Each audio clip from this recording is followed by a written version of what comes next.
आज बड़ी प्रसन्नता मिली है सचिन भाऊ साठे के तरफ से आप सभी लोगों का दर्शन करने का मुझे सौभाग्य मिला है। अन्ना भाऊ साठे,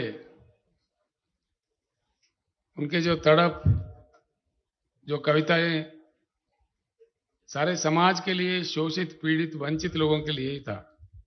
सोशलिज्म के तरफ भी उनका रुझान था। संयुक्त महाराष्ट्र के मोर्चा के आगे भी वो चले, बहुत बड़ा सम्मानित कवि भी थे। इसलिए उनको टाइटल दिया गया लोक शायर। ये बहुत कम लोगों को मिलता है। शायर तो कई होते हैं, लेकिन लोक शायर जो लोगों के लिए, खास तौर पर जो वंचित है, पीड़ित है, शोषित है, बॉटम लाइन में है, उनके लिए लिखने वाले, गाने वाले कम होते हैं। लेकिन अन्ना भाऊ साठे ने कभी पीछे नहीं हटा। इसीलिए बड़ी खुशी की बात है, सारे भारत को गर्व की बात है, रशिया जैसा एक महान देश अन्ना भाऊ साठे को पहचाना, लेकिन हिंदुस्तान ने नहीं पहचाना। उन्होंने पहचाना और खास यहाँ के प्रधानमंत्री को इतला करके उनको रशिया भी बुला लिया, सम्मानित किया। और ऑल रशिया लाइब्रेरी में आज अन्ना भाऊ साठे का मूर्ति को भी प्रतिष्ठापन किया। रशिया कम्युनिस्ट पार्टी के मेंबर जो मैक्सिम गोर्की थे, उनका विशेष नावल है माँ। हम तेलुगु में कहते हैं अम्मा। उस माँ के नाम का जो नावल है मैक्सिम गोर्की का, वो पूरी दुनिया में मशहूर है। कई भाषाओं में उसका ट्रांसलेशन भी हुआ है, हर देश में उसका उपलब्धि है। लेकिन बड़ा दुख की बात यह है, रूस सरकार ने अन्ना भाऊ साठे को इंडियन मैक्सिम गोर्की कहा है, भारत के मैक्सिम गोर्की। इतने महान हस्ती जो वंचित के लिए, पीड़ित के लिए अपनी कलम से काफी लिख चुके हैं, काफी कह चुके हैं, काफी लड़ाइयां लड़ चुके हैं, उनके प्रति इस देश में कोई सम्मान का भावना नहीं है। ये बड़ी दुख की बात है। सचिन भाऊ मेरे पास जब आए थे, मेरे साथ राजनीति का काम करने की इच्छा लेकर के, कुछ किताब मुझे दिए थे जो अन्ना भाऊ साठे के लिखे हुए थे। मैंने पूछा तो मराठी में, भाई मैं मराठी नहीं समझ सकता, कुछ अन्य भाषा में इसका ट्रांसलेशन आएगा, कहीं नहीं मिला। मैं अनुरोध करता हूं महाराष्ट्र सरकार से, कम से कम अब तो जागे।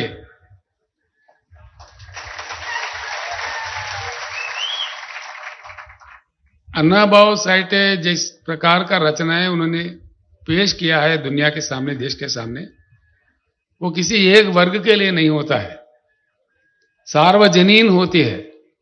सारे दुनिया के लिए उसमें से ज्ञान मिलता है, एक भारत के लिए नहीं। शिंदे जी से, उनके मंत्रिमंडल से मैं अनुरोध करता हूं कि कम से कम अभी अन्ना भाऊ साठे के जितने भी रचनाएं हैं उसके पूरी हिंदुस्तान के भाषाओं में ट्रांसलेट करवाए, अंग्रेज में भी ट्रांसलेट करवाए, और वो आगे बढ़े ताकि दुनिया को अन्ना भाऊ साठे का गरिमा मालूम हो। और इसके बाद में मातंग समाज, जो हमारे भारत देश का मूल वासियों का समाज है, ये मातंग महामुनि के वंशज है। मातंग महामुनि जब श्यामला देवी के गान गा रहे थे, तो माता ने उनके गर्भ में जन्म लिया, और उनके लिए महाकवि कालिदास श्यामला देवी का स्तोत्र पाठ करते हुए उन्होंने खुद लिखा है, ये कविता मेरा नहीं है, महाकवि कालिदास कवि का कहा है कि माणिक्य वीणा मुपलालयंतीम मदालसाम मंजुल वाग्विलासाम महेंद्र नीलज्योति कोमलांगीम मातंग कन्याम मनसा स्मरामि। ये कालिदास जी का कहना है। यानी कि मातंग समाज का जो प्रतिष्ठा, जो गरिमा, उनके प्रति गौरव, ये भारत का पुराण और इतिहास का, ये परंपरा में भी शरीक है। अब अन्ना भाऊ साठे जैसा महान पुरुष, महान व्यक्तित्व का आदर नहीं होता है तो आपका क्या आदर होगा? होगा ही नहीं। देश ही ऐसा है हमारा, जब तक हम आवाज उठा के जोर से चिल्लाते नहीं, तब कोई सुनने वाला नहीं। इस देश में देश का आदत ऐसा पड़ गया है। मैं एक बात का एक प्रस्ताव लाना चाहता हूं आप सभा के सामने, और आप सभी सहमत हो, आपके तालियों से इसका समर्थन कीजिए। मैं प्रधानमंत्री नरेंद्र मोदी जी से और महाराष्ट्र सरकार से अनुरोध करता हूं, अन्ना भाऊ साठे का रचनाओं का, उनका व्यक्तित्व का प्रतिष्ठा करना, पूरे देश में जागृत, दुनिया में जागृत करने का प्रयास करना, ये हमारा देश का गर्व होता है। अन्ना भाऊ साठे इस भारत का एक महान पुत्र है, उनको रेस्पेक्ट देना हमारा रेस्पेक्ट बढ़ता है। इसीलिए महाराष्ट्र सरकार भी काम करे और अन्ना भाऊ साठे का नाम का भारत रत्न टाइटल देने के लिए महाराष्ट्र सरकार नॉमिनेट करके भेजे। और यहां के मुख्यमंत्री जी को मैं बता रहा हूं कि हम भी तेलंगाना सरकार भी अन्ना भाऊ साठे का नाम भेज देते हैं दिल्ली को।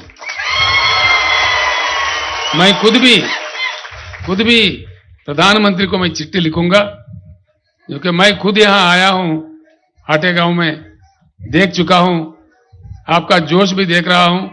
अगर आप सहमत हो मेरे बात से, सभा एकजुट होकर एक मुट्ठी से तालियां बजाएं और इस प्रस्ताव को पारित करें।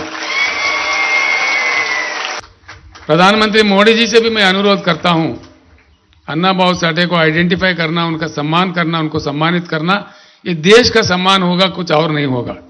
तो इसीलिए प्रधानमंत्री जी से भी मैं अपील करता हूं कि अन्ना भाऊ साठे को भारत रत्न टाइटल देना चाहिए। वो बिल्कुल इसलिए एलिजिबल है, ये हमारे भावना है।